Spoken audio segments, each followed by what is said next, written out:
Can you put some perspective to someone you work with? And Yeah. is a gap a moment in time? Is it everlasting? Well, it depends. So it's probably good to share a story. So, I have a background on the health plan side. I spent a good deal of time in Medicare and Medicaid. So I've done a lot of work in my career about how to help people get what they need when they need it, which sounds a little cliche-ish. I came upon GroundGame.Health. Well, we essentially created it out of a couple of organizations who had started out of a community-based organization in Indiana about 7 years ago. And it came through an awareness that if you can't, from a health plan perspective, if you can't get those social gaps identified and closed, you can't actually drive the cost. So, you need to drive costs down. So it all feels good, what we do, but it also needs to deliver some sort of a cost reduction, or somebody's got to pay for it, right? So we've developed a pretty good program where we're identifying these gaps. One particular situation that many people think, by the way, that this is a Medicaid problem. It is. It's also a human problem, right? So our company actually started working on the commercial side. And this one member, the story I wanted to share with you guys today, 34-year-old man, commercial member working, 2 jobs, 2 young daughters, Southern California,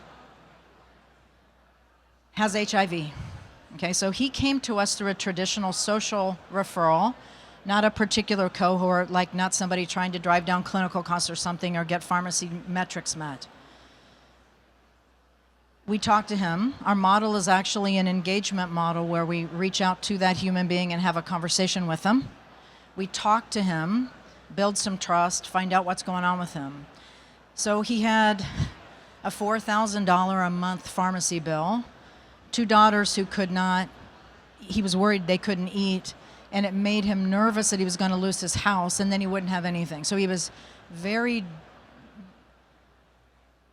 depressed, right? Feeling unstable. Feeling very unstable. So essentially what we did is we work with our local community caregivers on the ground, and what we did is we found a place where he could go get a $2,000 drug coupon, right, that he couldn't find through his health plan. So we got it, we found him a coupon, and then we got him connected to a pharmacy, and then the local caregiver hooked him up with the Edison program that allows him to save like 20% on his electricity.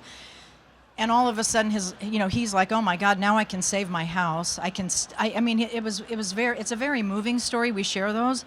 But if you and I and all of us are walking through our halls at our office, he's one of the guys we work with. You just don't know it.